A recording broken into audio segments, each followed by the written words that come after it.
Growing up in a close-knit family, I always treasured the moments our living room transformed into a stage for my grandpa's remarkable tales.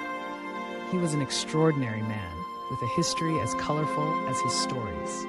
Having served in the Korean War before he could even grow a mustache, he carried medals that seemed heavier than a brick.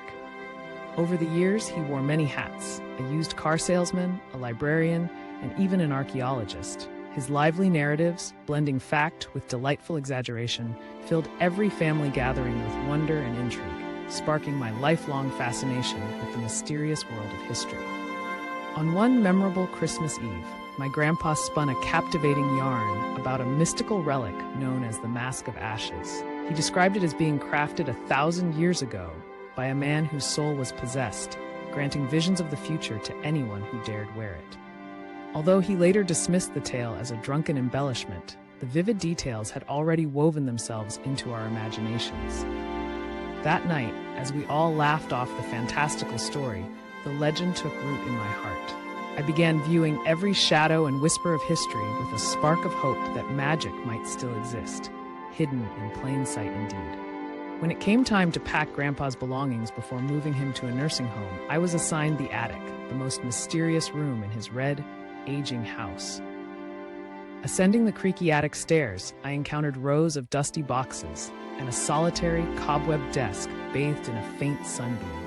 On the desk lay an ancient book with curled yellowed pages and a mahogany box sealed by a simple metal clasp.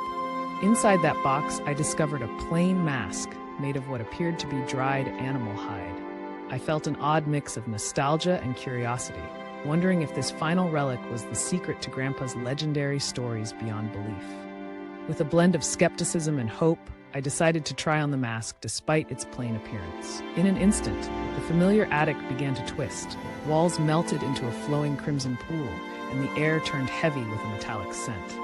The dusty desk and stacked boxes warped into surreal forms, as if the room itself was dissolving. A chill of both fear and fascination swept over me, blurring the line between reality and imagination. I stood mesmerized, caught in a vision where every familiar detail transformed into something hauntingly supernatural.